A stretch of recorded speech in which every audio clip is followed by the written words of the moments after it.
Ladies and gentlemen, boys and girls, children of all ages, welcome to the Dragoon's Lair podcast. I am the Blue Dragoon himself, Daniel the Dragon, and with me once again is the incomparable family man himself, James Haynes. Yes, coming out of the sphere today, but here's a funny thing coming out of the sphere. Being that we're in New York City.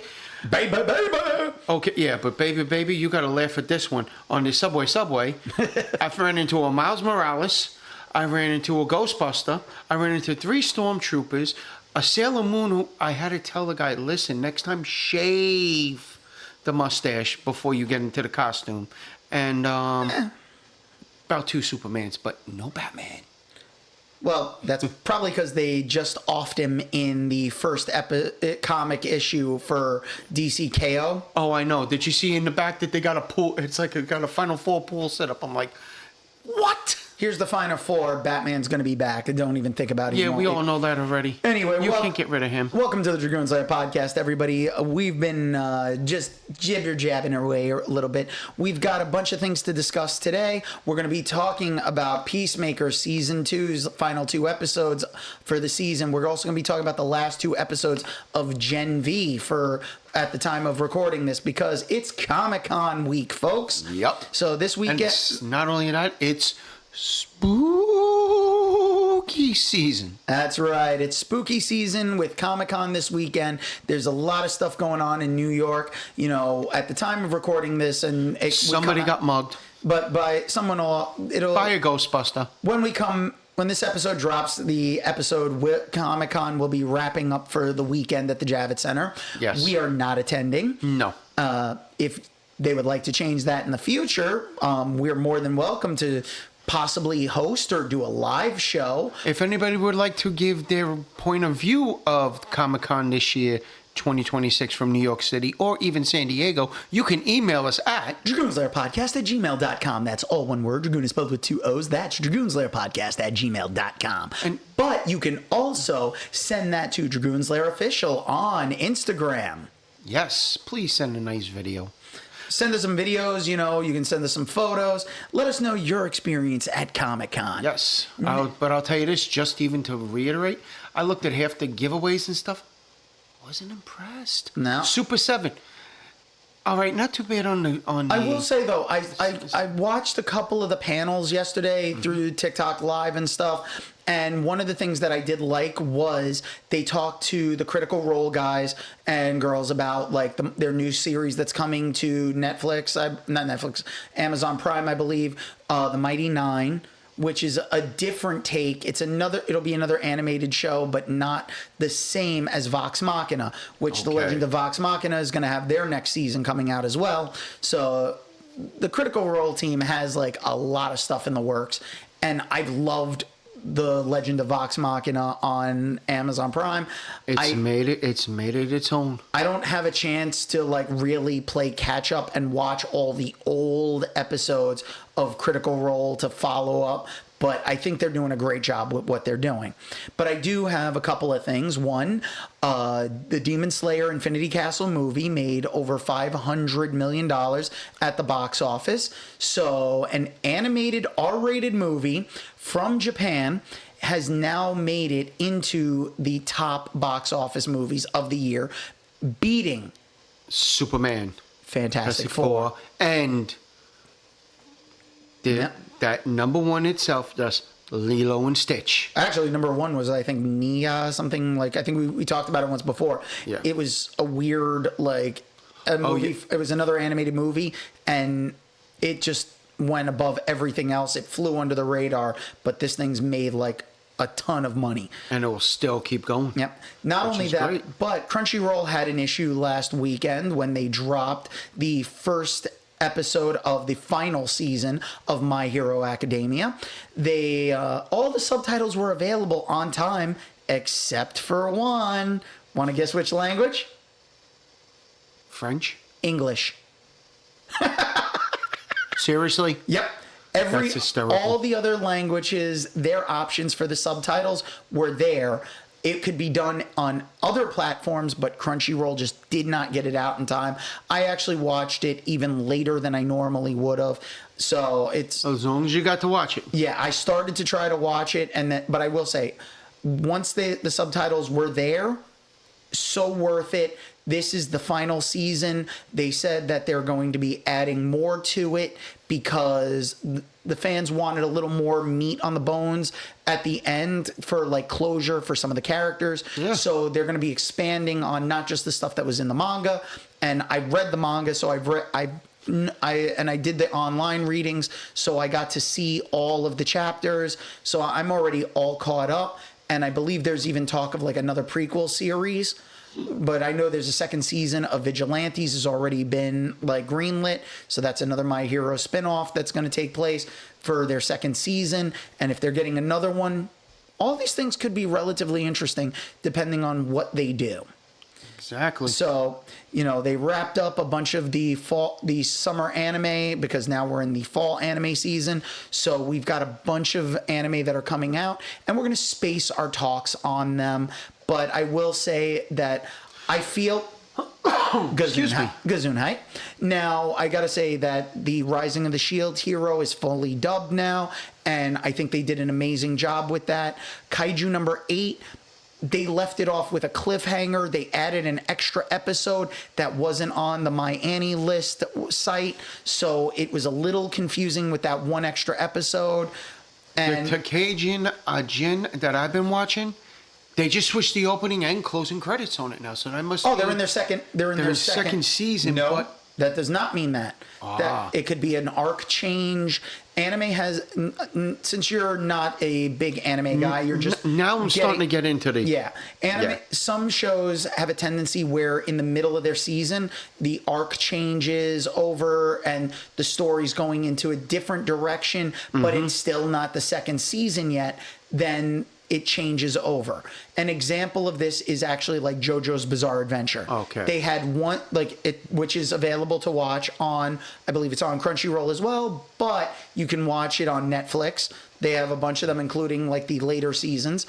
But when it comes to like JoJo's Bizarre Adventure, each arc is a different JoJo family member for the most part, and then that's going to change down the line. But the first season follows Joseph Joestar, and it's like kind of Victorian era almost stuff.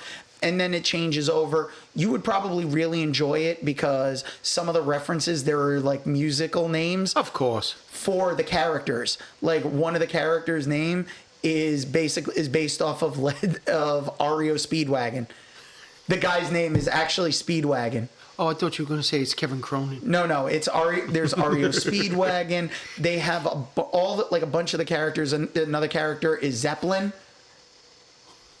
So, when you said JoJo, I thought it was JoJo Sliwa. I was like, oh gosh, No. This started a while back. JoJo's Bizarre Adventure has been going on for a long while now. Not as long as One Piece. Well, it's not a continuing story the same way One Piece is. Aha, yes. And now, I got to jump back in because I'm in the Egghead Island arc, so I just need to keep going with that one. I just needed a little break because I needed a little peace and enjoyment in my life, and one that I can't recommend enough is My Dress Up Darling. And cool. But I did go back because I really did enjoy it, and I think this is my prediction as like a sleeper, like cute, like relaxation anime that's very comforting, and I think anybody can just jump in, would be Honey Lemon Soda on Crunchyroll. Yep. It's Honey Lemon Soda is like such a great story of about like these two awkward kids, and one is trying to like bring this girl out of her shell and make her wishes come true about being able to experience more things because she was picked on when she was in her junior high school. So she goes to a high school that's a little more relaxed. So it, even though she still has like a stern family upbringing and whatnot, but she's got like these strong ties, but she wants to branch out. It's her just being awkward and not understanding things like vibes and all these other things. So I think people would really appreciate that. Mm-hmm. Now, I do have to say before we move on, I just want to hit the topics that we're going to discuss other than Peacemaker Gen V. We had two movies that unfortunately Jimmy was not able to keep up with. Sorry, was under the weather, folks. Yeah, which is the Thursday Murder Club. Yes. On Netflix. And also, the other movie that we were going to do is a nice little 90s My throwback. Boyfriend's Back. Yes, a zombie comedy from the 90s, I believe 1993. And I've seen it plenty of times. I have it. I was able to watch it without having to pay because when Jimmy and I looked it up on Amazon, it was included with Prime. That's good. That's always good when anything included with Prime, Peacock, Paramount Plus, HBO Max, etc., etc.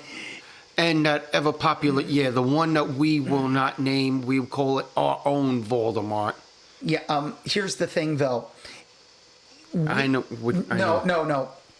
On October 1st, when we went right into spooky season, it was no longer available included in Prime. It became a rental. So My Boyfriend's Back became a rental on Prime. Suckers. Chumps. It's one of those. Guilty. Yeah, and so, I mean, if Jimmy would have told me he didn't get a chance to see it because it was now something that was going to cost more money, completely understandable. But the fact that they did this, like, as bitches. October 1st hit, but I noticed every holiday movie for like Halloween, a good chunk of them that were available on Prime before are now not included. They became rentals. I'm pretty sure they're going to drop back down to a non-rental on November 1st. Or even a little after that, but still. But the classic Universal horrors, they have them on Peacock, which is phenomenal. I still always remember watching them on Channel 9. I still remember even watching the old Godzillas before they went to Channel 5 after the Shaolin Karate and all that hours on Channel 9. Oh, yeah. And everything. That was the best. I always remember Thanksgiving. It was King Kong on Thanksgiving, Godzilla on Black Friday. That's how I always remember that.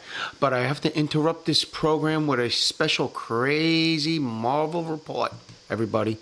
It was just brought to attention by Marvel World that Brad Winderbaum has confirmed that Foggy Nelson will be back for Daredevil Reborn.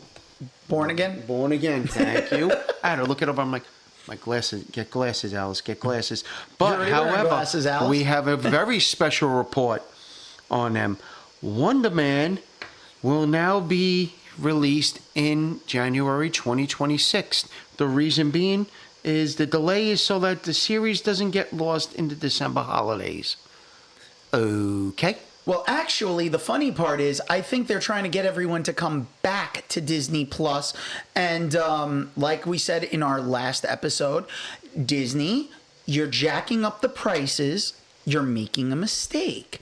Now, I'm not saying this to be mean. I'm not saying this for anything else. But I'm just going to put it out there. You coward to somebody who is now asking the FCC to look into the ABC license for broadcasting along with NBC. Free speech is under attack, and we're here for the freest of free speeches because without free speech, we can't say what we are saying right now about movies and TV shows and all sorts of entertainment. Exactly. So this is one of those things that, you know, is very important, and we need to protect our free speech. We need to protect all of our rights. We have voting coming up soon. Please remember, if you check your registration, you have till the 25th to register in New York. Yes, but make sure that you go online. You can check Facebook. I know nobody wants to really use them, but they do every now and then when we get close to election time. They have a reminder on their homepage so you can check your election status to make sure that you are still registered to vote. So make sure that you're old enough. You should be expressing your opinion. And remember, because the New York City Board of Elections has spent thousands upon thousands in advertisement to remind everybody to vote. If you cannot or unable to vote, if you know anybody that's unable to vote, you notice we're just saying the words vote, correct? Correct. We are not telling you who to vote for. Or where, and we could tell you where to vote, which means check your districts. Yep. But if you are having trouble or anything, or you're going to be away between the time of October 25th and November 4th. Request a mail-in ballot. All right? Yeah. It's not that hard. It's not hard. That doesn't seem hard, right? No. A caveman can do that, right? Well, the Geico cavemen could do that. I know. Now, other than that, though, But- it's, there's a lot of stuff going on in the world. Everything's in a bit of chaos. We're in the middle of a government shutdown. We are not a political podcast. No. But things do politically creep into the entertainment that we watch. And one thing that we can say is take a look at Gen V. Gen V Yes. is already expressing that. When you tie in Gen V season 2 and The Boys, we're seeing the parallels. We're seeing that the stories are interconnecting. And I have to say, I'm loving what they've done with Gen V for season 2. I think they did a great job on honoring Chance. And these last couple episodes, there's a mystery there that it's like, I want more. You want to know more. Yep. Why a certain person is about the same amount of power as another sort of egotistical maniac. Oh, you mean Homelander? Yup. Because for a second, I almost thought you were about to describe the Deep. No. He should. Oh, you mean the fish humper? Oh, actually, the funny thing is, the actor who portrays the Deep. He makes a cameo. No, but I follow him on Instagram and like Threads and stuff. He actually is promoting an Adam and Eve toy that was made, and it has the Deep's like kind of thing on there, and it's an octopus toy. So, Gee, I wonder why.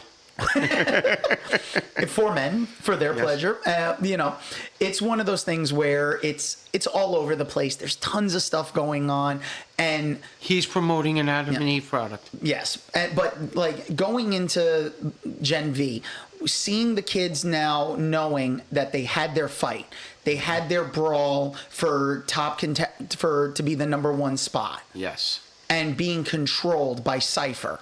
Yes. That now Cypher going and Now you understand what his power is. I don't even know if that's fully his power though. I know. I'm Something thinking it's seems- good dough. I think it's good dots. Yeah, the God use like Yep. former like main guy. Basically, the mentor, not only the mentor, but the creator of God You. Yeah. Interesting that it's called God You, mind you. Well, I wish it was called Got Milk. No, but I got water. Well, now that would actually be Homelander's alma mater, Got Milk. But no. Yes. So it's interesting to see they found out that it's like, they were trying to get their information on Cypher, and they locked up, what's the girl's name? Like, I always forget. Like, I'm terrible at this one. Marie. Yeah. No, not Marie. Not Marie. Maria is the bloodbender. Bloodbender. And her sister, Yeah. which we find out is also mutant. Well, no. Not mutant. She's got powers. Yes. She's someone who is infected with the V Yes. because, they injected them with V. But the interesting thing is they go to break into the facility they were trying to get out of at the end of season 1 that they got put into, and at the start of season 2 they were being released from. So they're back there being experimented on, and they're trying to break out. Marie finds that her sister is there, and by the end of the first episode, what was this, episode 6? Yeah. Episode 5 or 6, yeah. At 5 or 6, they left her for being muerte, so to speak. And so Marie uses her powers and is actually pushing her powers to a limit she's never done before, brings her sister back to life. And at the start of the next episode, they're rescued. And not only are they rescued, They're rescued by Stan. yeah, Stan Edgar. Yep. And Victoria Newman's daughter. So they are now rescued. Her daughter I love her daughter. She's so weird. You know what it reminds me but of? it's a though? cute, it's a cute weird. It's a very cute weird and everything too. It's almost like, I'm sorry to, even with the time, it seems like she's autistic a bit too, but I don't think so. But it's the way her demeanor is. Yeah. That's what it is. Yeah. And everything. She's very like, stone faced, but at the same time you can see like there's those glimmers of like positivity coming through. Oh, especially when she glimmers the positivity through Viking. Not only did she glimmer it, she beheaded him. Oh, she didn't behead him. She has like those weird tentacle creatures that come out of her mouth. And she's like a Medusa with him. Actually, I was actually thinking more like a graboid from Tremors. Yeah. Like the little mouths all come out and like grip through and rip through like Viking's face. It is absolutely amazing like what they're doing with this show. And they leave off with Marie going after finding out she's in the same experimental pool as Homelander. Yeah. And she's the only other survivor. So she would be one of the more powerful soups. And they in keep this trying universe. to tell her, and everybody's trying to tell you're powerful. You got to explore and expand your powers. Yeah. And everything. Even Stan said it and everything as he's making his frittata. There's something about Giancarlo Esposito that it's... I love Giancarlo. Yeah, Giancarlo Thank you, Esposito, Spike Lee, for bringing him in. He is, like, there's something about Giancarlo Esposito, like, seeing him throughout a bunch of different roles. I love the Stan Edgar one, because it also does remind me from Breaking Bad and Better Call Saul, but also, you know, even as Moff Gideon. How many franchises is he now with? He's catching up there, basically. Oh, yeah. I love it. Him and David Harbour and Andy Serkis have so many. But I think, wasn't he he's also in, what was it? Captain America. He's in Brave New World. Yep. He is all over the place. Yep. You know, but they're not overusing him. No. That's the thing. That's the perfect thing. People have started... Even with Westworld. Yeah. And that's the thing. Like, people started saying remember how last year everyone was all about Pedro Pascal? Yes. And I'm still a huge Pedro Pascal fan. Who isn't? But he's been overutilized a lot. That's true. So there's I think some people are hitting a little bit of a burnout with him. I think the Fantastic Four movie was okay, we're going to stop here with him. We're going to use him here. We know in the next 2 years he's going to have 3 movies coming out. Yep. And we'll go from there. Give him a little bit. I think he deserves a break too. He does. Because we also... Someone get him some McDonald's. No, listen, we know he has some like anxiety issues and stuff, which is why him and his co-host, I hate when I'm using the wrong word there, but no, when his co-star for Fantastic Four playing the Invisible Girl herself, it's like they have a close bond because it's like a protection. She's helping guide him to ease any of his anxieties. It is one of the most family kind of things you can see, which is an element I think that was great for the Fantastic Four. But yeah, no, Gen V so far, it's like I'm looking forward to the next episode. I think the next episode might be the last, or they may have 2 more. I think they have 2 more. If they have, because the next one is 7. And it looks they're going deeper in. Yeah. And everything. And I always crack up. I look at the guy that's playing Cypher. Name is Hamish Linklater. How I first remember Hamish Linklater was the comedy show with Robin Williams and Sarah Michelle Gellar. Ah, yes. He was this zany guy. Next thing you know, he's playing these serious characters. And he's also part of, besides Gen V, and being in, I believe it was Legion that was the X-Men show that was on FX? Yes, there was Legion. Okay, well, he's also part of a very big franchise. And he is now the successor, in a way, to one Kevin Conroy, if you recall. Yep. He is the new voice of Batman. And I am looking forward. I hope they don't push it back any further or anything. The thing is, I don't know if he's going... Because James Gunn said he wants the people that are doing the live action to also be the voices. This one might be a Elseworld. Well, there is an Elseworlds one that just that is now just becoming available. Yeah. Aztec Batman. Yes. So I have to sit down and watch that one because I got to make sure I find an English dub for it because it is done in Spanish. Okay. Yeah.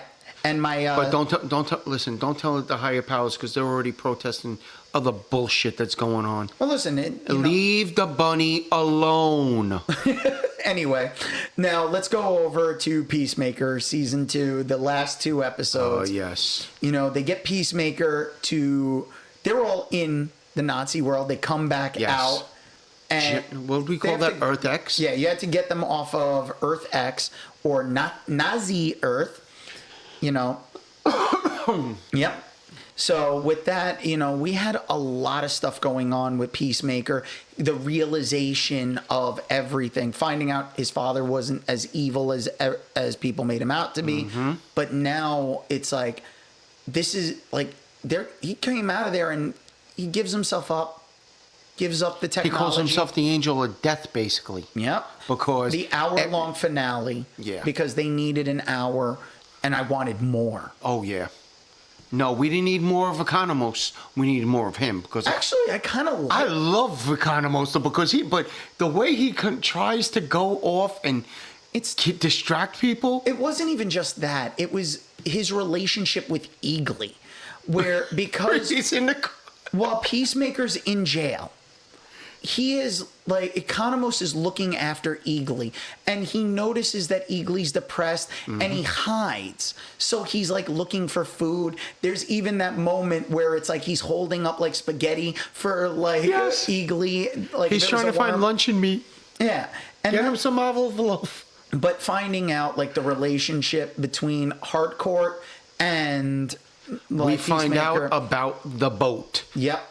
Nelson, really though? They had to go see Nelson. You know what though? But that's cool. Here's the thing. I don't mind it. We were promised cameos, Yes. and we didn't get the cameos that everyone thought about. Everybody. I didn't think of any. People And a were point. talking about the possibility of maybe seeing some of like other Justice Leaguer members. Like there was talk of maybe like a Ted Kord's Blue Beetle from like the older classic days, because Peacemaker's a character that actually came up from before DC was fully DC. So it's like these are some older grandfathered characters. Well, So- you know that they grandfathered in Checkmate. yeah, Do you understand the synopsis why I just said that, right? no. Please elaborate. All right. Who created Checkmate? Adebayo? Yep, out of bio. Okay. Adebayo. Okay. In the comics, do you know who's in charge of Checkmate? You'll laugh. Oh, I know. It's Amanda Waller. Amanda Waller. Yep. So that's funny irony there. Yeah, well, where she's trying to create it, where we will probably see more DC characters going through there and everything the good way, because I mean, It's out of bio, not her mother. No, that I know. And what the question, a lot of people are asking the $1,000 question is Gunn bringing her back as I believe Waller? I believe she's coming back. She's Yes. like she's so impactful for that role. She's an impact. Besides you, I mean, You can't take away a phenomenal No. actor from a role. That's why a lot of people are still thinking Margot Robbie will be back to play Harley. Oh, without a doubt. But maybe they want to go a younger Harley. Maybe. They might, but I mean, you kept her. You didn't kill her off in your Suicide Squad, which is the Suicide Squad Yeah. you're using. I mean, and everything. I mean, you're calling him Ricky Yep. Junior. You call Junior Ricky and everything. And this was, if you look at it, you understand all the issues that Peacemaker has and everything, is because if you look in the Earth they're in, he lost his brother because of the fight, and his father, he killed him. Now you go to Earth X here, and then you got Keith, and you got his father, and they're like these superheroes there and everything, and you got, but then it happens again, and the thing is that it's like he's got PTSD from it, and it triggers him and everything on it. That's why he calls himself the Angel of Death. Yeah, but and that's crazy. I mean, also, it's Peacemaker. He's a guy who he will kill anyone for peace, which is a little bit of a contradiction there. Yeah. But the thing is, when you look at everything, there are other instances of Peacemaker. I love John Cena's version of Peacemaker Yes. more than any of the others that I've seen. You know, Vigilante, I kind of wanted like I wanted the comic- cowboy version that we saw in Justice League Unlimited, but at the same time, I can understand why they would go with this version. Yeah. And this guy is hilarious. He's hysterical. Yeah. I mean, but seeing Checkmate being built and Yeah. everything, and seeing, though, that Rick Flag Sr. is going through and using Lex Luthor's people. So what were the cameos? Were the cameos Nelson? Were the cameos supposed to be Otis and the other people that worked for Lex? Oh, you mean Nelson? You mean the guy that did the Triple X thing? It's like, listen, I'm gonna watch porn. Yeah, I know. I know. We're not gonna use those words, but he did a little bit of some naughty stuff at the end of one episode. I'm like, you crazy bastard. Yeah, but I mean, Tim Meadows his character is funny. But that's Tim Meadows. Seeing them go through all these different alternate like realities through those doors to go to the different worlds, and they're looking for a place and they're not sure why. To then find out that they find salvation. You found a world that has breathable air, looks like some people could survive there, and Rick Flag Sr. has lost his way. Because he wants it, we find out, not for anything of like just taking resources from or anything. No, he wants it to throw all metahumans there and use it as a prison. Yep. Where they can't escape because they can open the door whenever they want. Mm-hmm. The problem... And anywhere they want. Yeah. The thing is that I find interesting is there's a parallel to the metahumans in the DC universe with this storyline, along with something that'll probably come down the line from Marvel, which would be the X-Men and the mistreatment of the mutants. Because there's a lot of different ways people become metahumans in the DC universe, but they're all kind of considered the same thing of, oh, superpowered people are the problem. They're not the problem so much as like the boys, the superpowered people get somewhat They are have the problem. Gen V Yeah. in them. You know, and the V kind of, I don't know if the V messes with them or not, but there's a bunch of them that have issues. Yeah, And it brings things out of them, which we learned about, what's the kid who sees the puppets? Oh, yeah. But even also what he calls father. Yeah.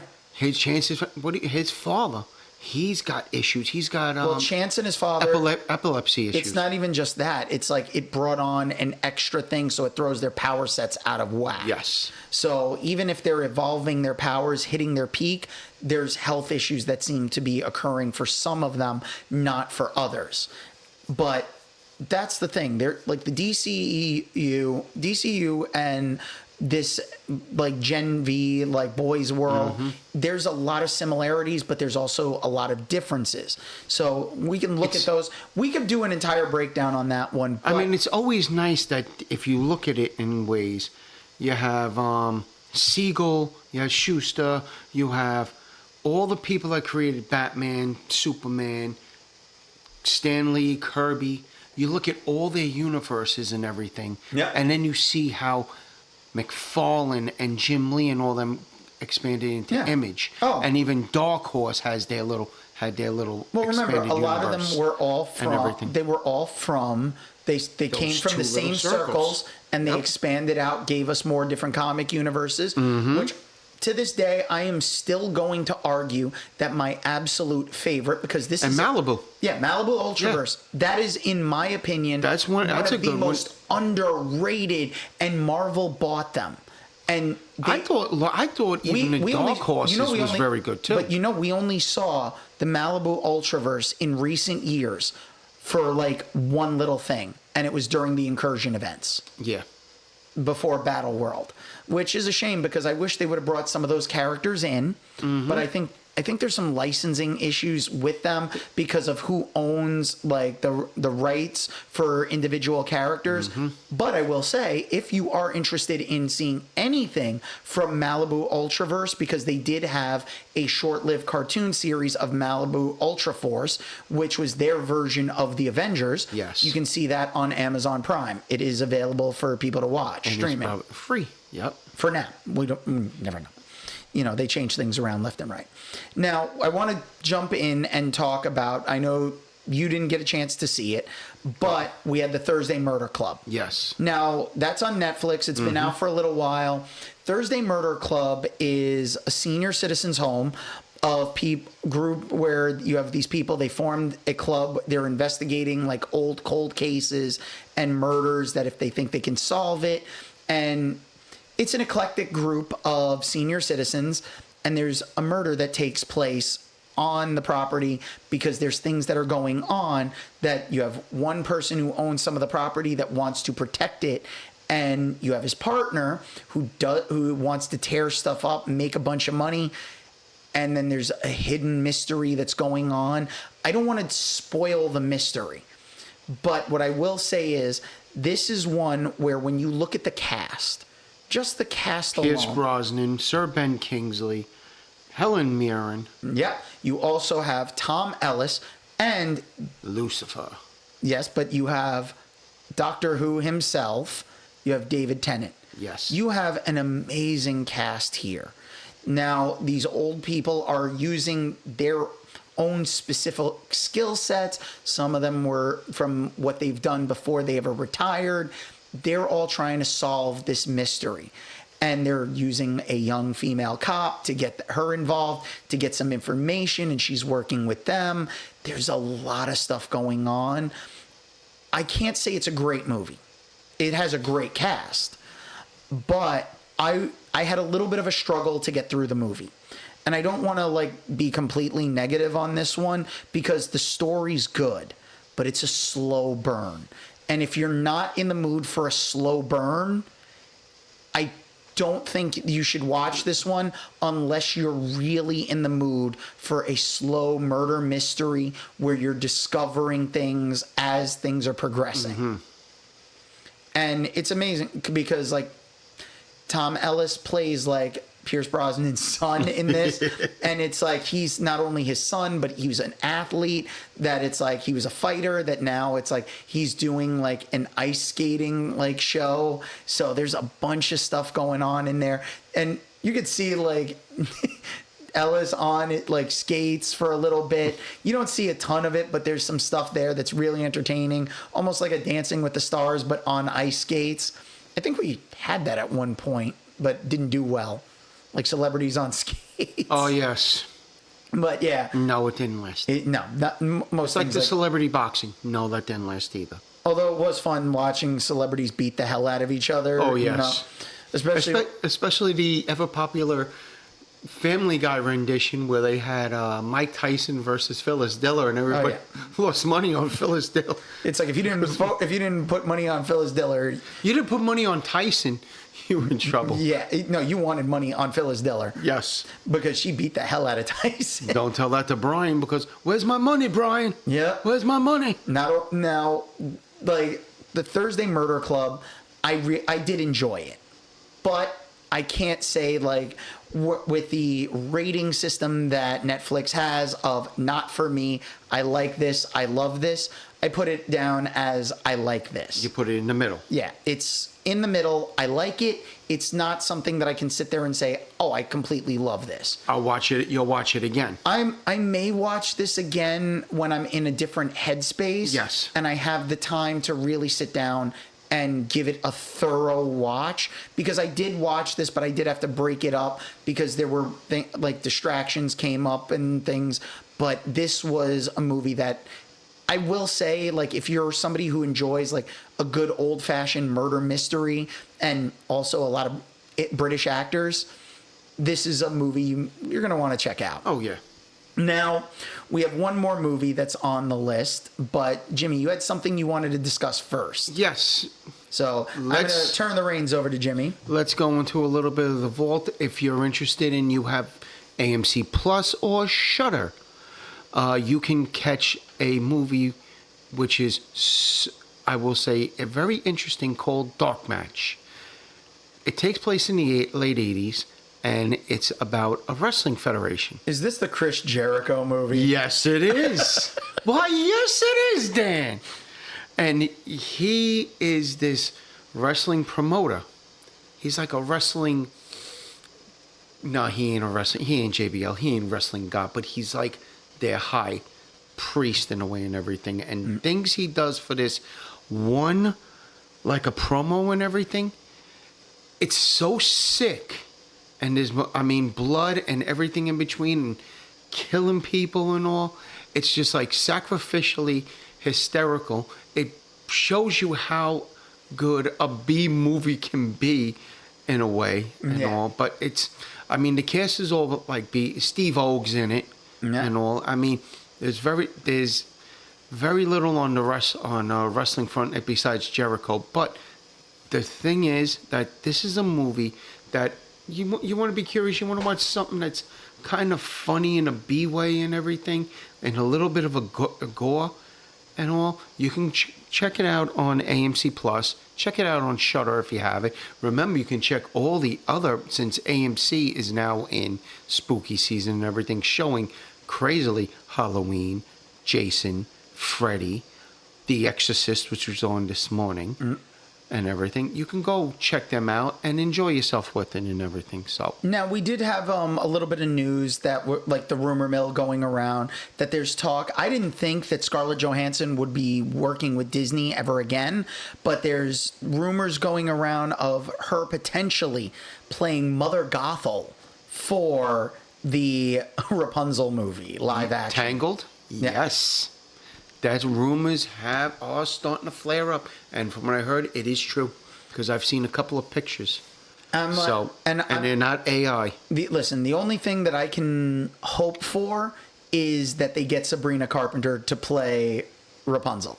Yeah, I honestly think that would be a great casting because for the singing, and Rapunzel and Tangled was very funny, comical. Yeah, I honestly believe that Sabrina Carpenter has the acting chops to do this and make it entertaining enough that not only will kids enjoy it, but adults will be able to enjoy it. Because like Disney movies, everybody always forgets, have like a bit of an adult humor to it because they know, and even cartoons back in the day, it was always, you had to put an adult humor in there because cartoons weren't always made for kids. No.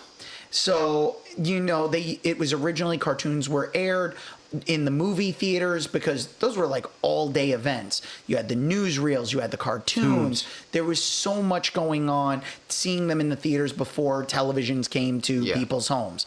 And then even the Flintstones, people thought that it was a cartoon, was like, oh, these are for kids. And they advertised cigarettes. And they would put, not only that, if everybody remembers, they would put on in prime time. Yeah. I think they would put on about 7:30. That and the Jetsons. Yeah. And everything. So, and that's what they're doing now even on Me Tunes. Yeah. They're putting them at 7:30 just before the Bugs Bunny hour. Oh, yeah. The Me TV Tunes has been a great resource of me going back and watching a bunch of stuff that I haven't seen in a long time. Yeah. The fact that they have like the GoBots and everything. I just wish I could get some of the old Boomerang shows, like what was it? The Herculoids, stuff like that. I know. That's the one thing that they're missing on this and everything. I was nice that they brought back Police Academy, the real Ghostbusters, like you said, GoBots. Yeah. They brought back Thunderbirds. I would love to see like the Pirates of Dark Water, a show that should have had a proper ending but didn't. But we'll talk more about that on another day. But yeah, so cartoons were not specifically for kids. So even people nowadays, there's still been that stigma for anime that it's for kids, but there's something for everyone. Exactly. And cartoons have always had an adult feel to them because they make adult references.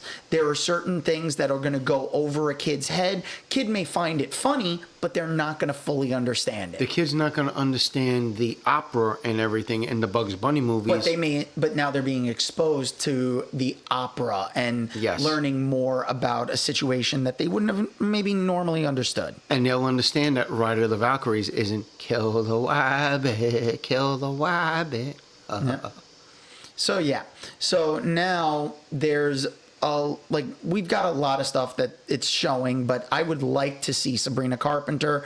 I don't know who I would even fan cast really as. I mean, Zachary Levi No, played the what do you call, but he's too old. He's too old, and possibly a little too controversial. Yeah. You know, but now we also have to realize too. You need somebody in a younger age. Yeah, and I mean Scarlett Johansson, I think, is a great casting choice for a Mother Gothel. I don't know how Scarlett Johansson's singing voice is. I think she's a okay singer. No, she's not bad. Okay, so if that's What was the one with her and Matthew McConaughey in the well, you lost me. Sing? Okay. Sing. She was good. Well, that was animated, so That was animated. But you know, when they do animated, you can have someone doing the voice and someone do the. No, she did both. Oh, okay. Yeah. I still haven't seen Sing. I crack up. I love that movie. That makes me laugh. I'd still rather watch the Pitch Perfect movies, but that's just me. That's two. That's Yeah. good too. I mean, John C. Reilly was even funny in Sing. Now, his character. We've got a throwback movie that, unfortunately, like I said, Jimmy didn't get a chance to watch, but it is My Boyfriend's Back from 1993. Now, this is a horror comedy, and it's barely a horror movie, but it's a zombie kind of comedy movie. So if you're not into the scary aspects of spooky season, this is one that I think anybody could kind of enjoy, and it has a cheeseball element to it. The movie is, and I'm not giving a spoiler warning here because congratulations, folks, it was 93. So with that, you have to sit there and understand that this is a movie where the story basically is a guy has been in love with this girl ever since they were kids. He just froze up, was never able to tell her, and her boyfriend finally break up. So he's going to ask her to the prom. And while doing this, he ends up trying to set up the situation. He ends up getting killed, asking her to the prom, and she agrees. He comes back from the dead as a zombie to then go and to take her to prom. So, you know, there's the theme of sacrifice for love and him being able to say, I died for you. I came back from the dead for you. Very interesting, you know, and she's like figuring out, like, because everybody has a zombie hatred. So he's being persecuted for being the only zombie in town, but it wasn't the first time it happened. You have a woman in town that her husband had come back from the dead. Cloris Leachman plays that woman. There's not this isn't Phyllis like, herself. Yeah, this isn't like a huge like cast of people that you've heard of before. There's like a few people here and there, like Phyllis Diller, it threw me off because you talked about Phyllis Diller earlier, Cloris Leachman. Yes. So yeah, so you got Cloris Leachman in there, and she's an icon who has since left us, but she was absolutely amazing in her time. Loved her in so many different projects that she's done, but this was like kind of underrated.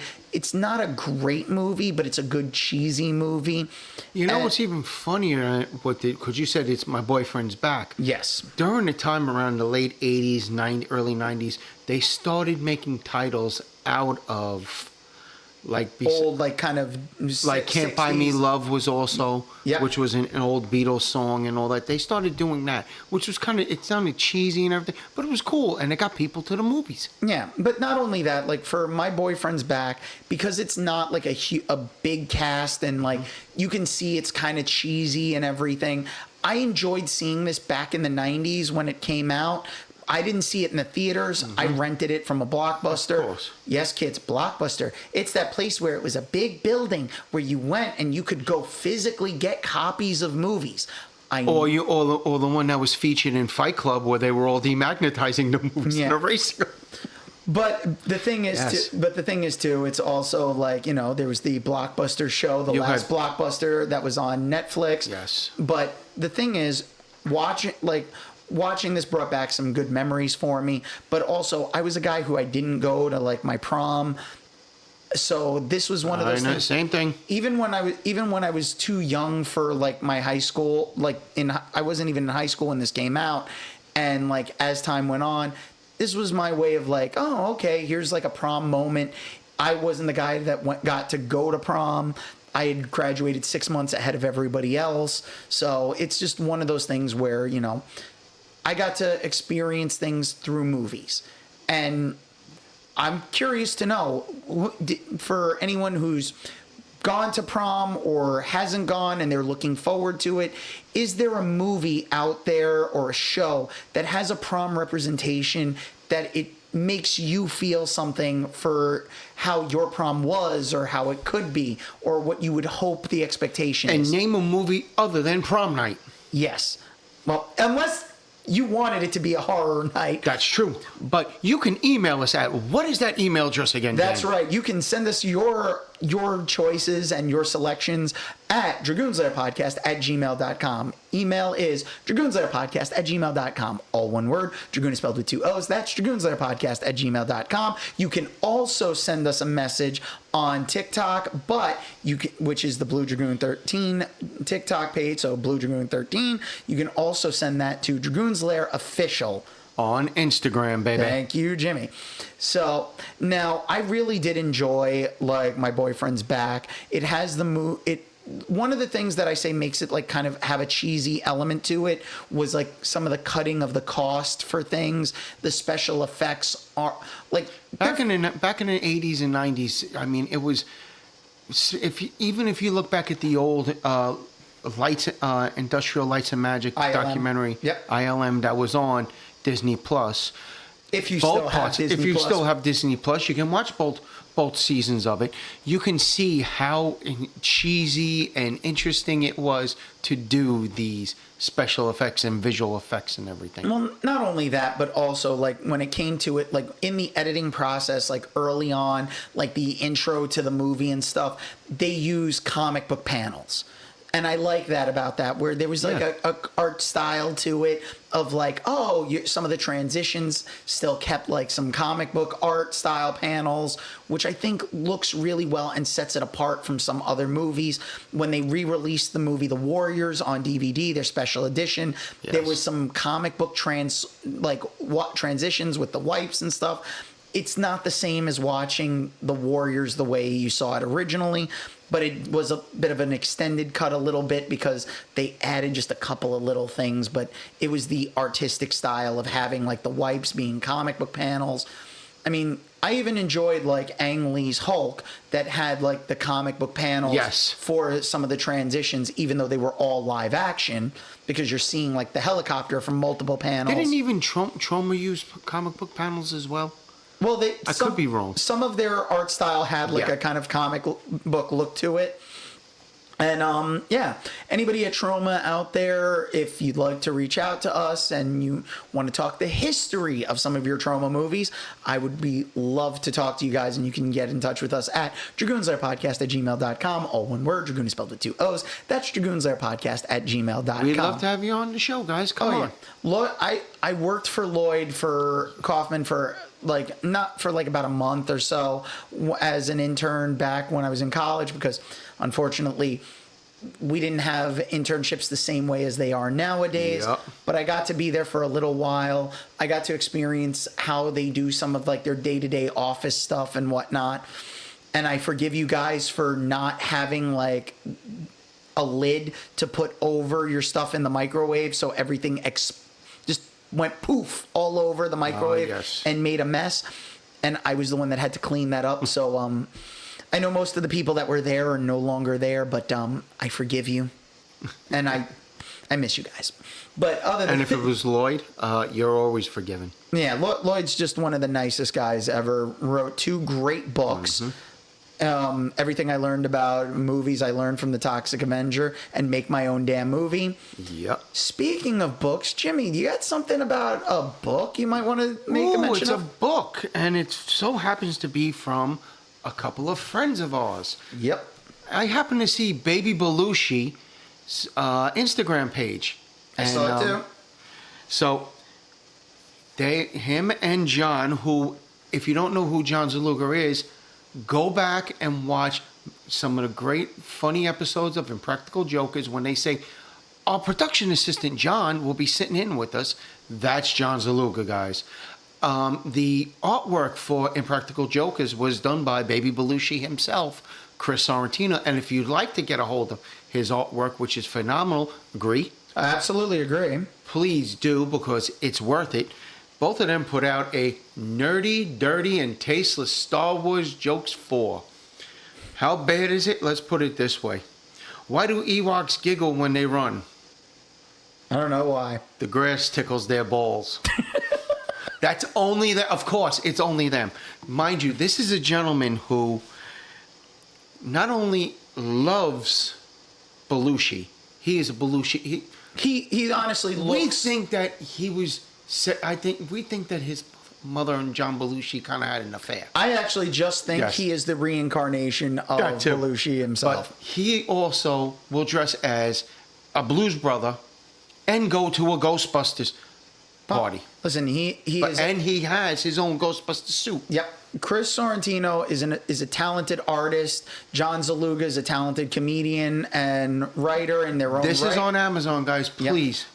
We give them a pop. They always pop us. Yeah, we're good for alumnus. They're great guys. We went to school with them. We know these guys, and they are hardworking. They do so much, and they are so talented.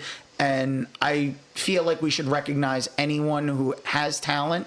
It should be not only like looked at and enjoyed, but it should be admired for what it is. Exactly.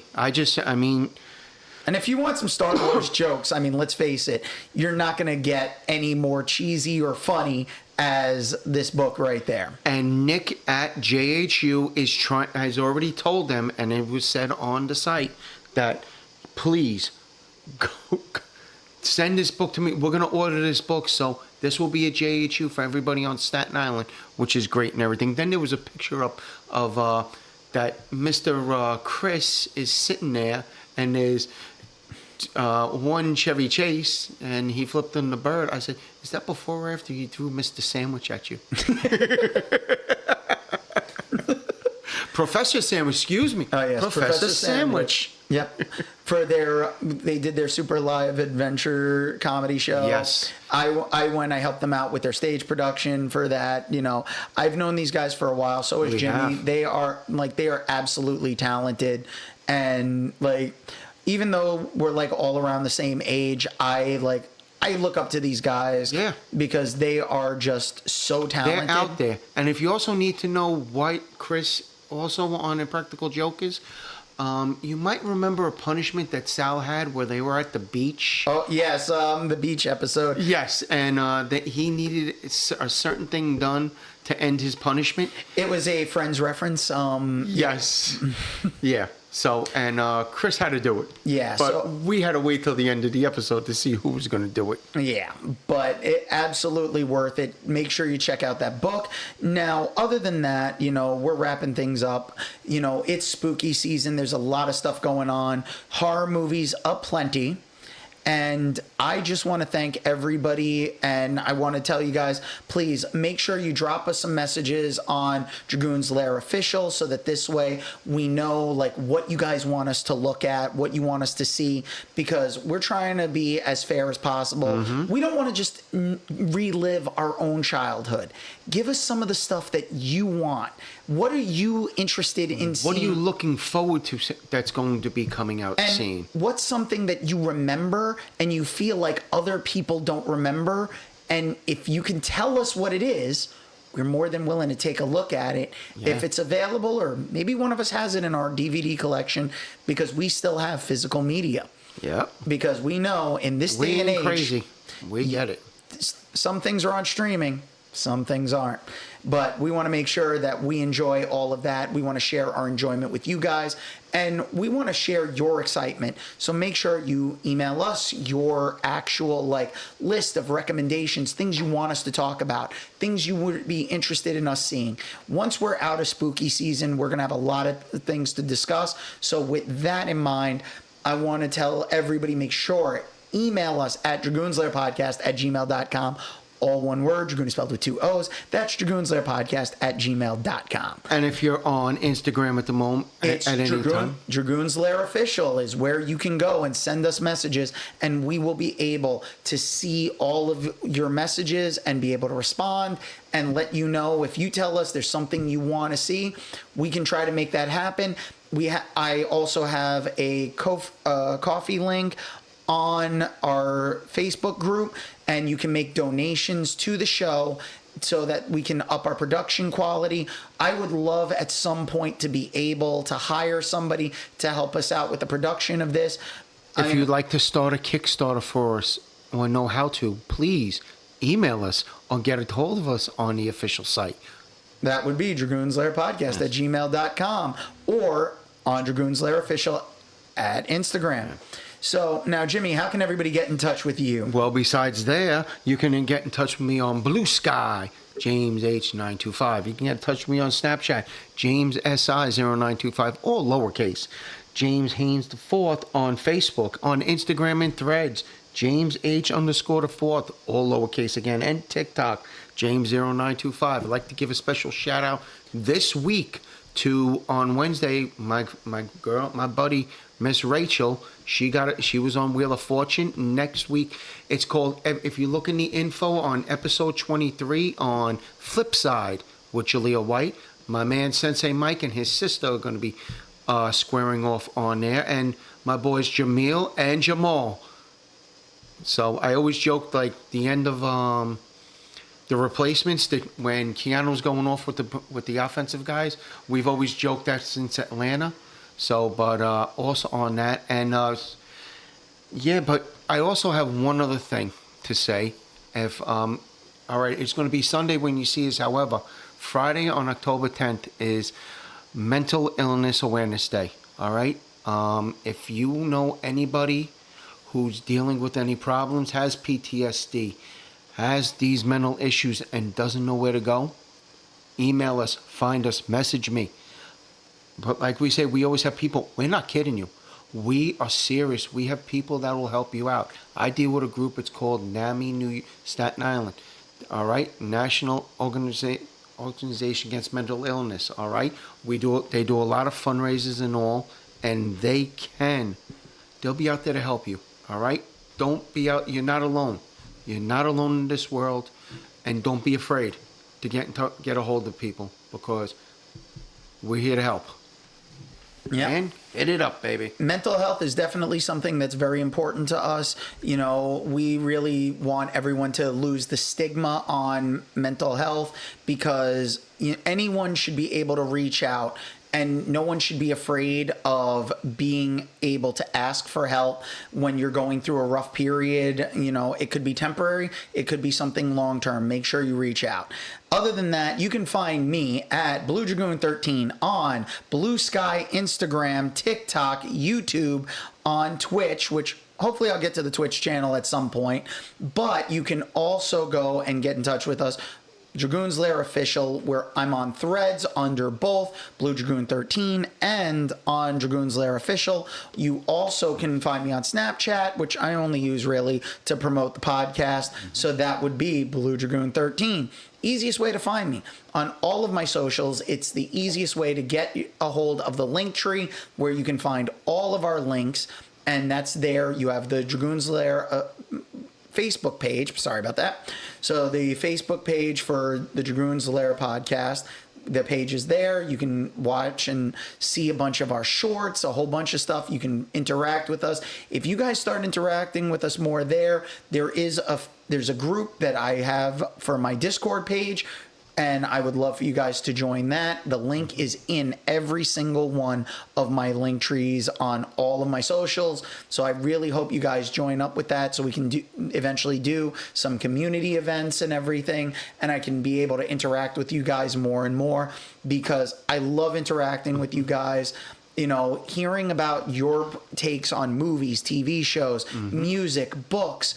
You know, there's a lot of things out there that I honestly believe that we all share in common. And if our commonalities were brought together and we could just discuss something, talk about it as people, you know, if it's a movie, I'm pretty sure a lot of us have different tastes in movies, but maybe there's an overlap somewhere in there. If there's even a comic book, heck, let me tell you, how many times have I brought up Armored, Mr. Schwartz? I know you're in New York.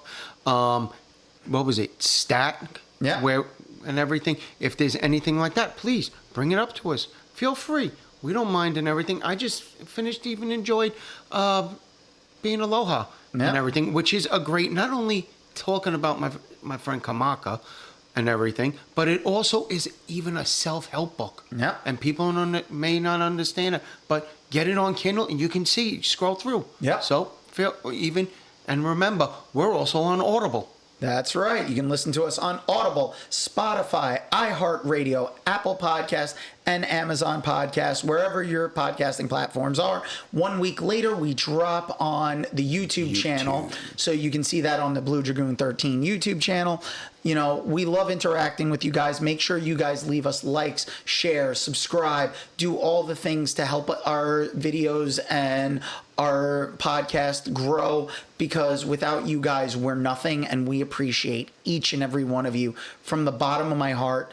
I really appreciate each and every one of you out there who takes a little bit of time out of your day to enjoy listening to us talk, because the entire premise of the Dragoon's Lair podcast really is to be a conversation about entertainment and be able to better ourselves, because there is some commonality to it, and just feel like you're talking to some friends.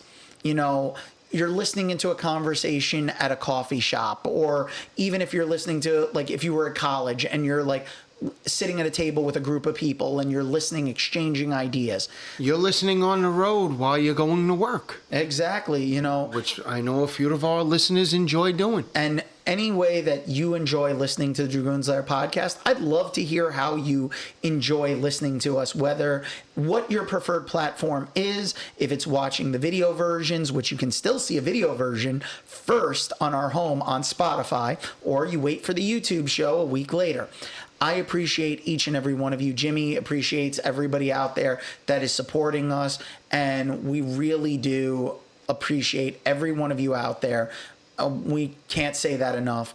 But at this time, I do have to say, we have an announcement, folks. You don't have to go home, but you can't stay here. Bye-bye. Now get out.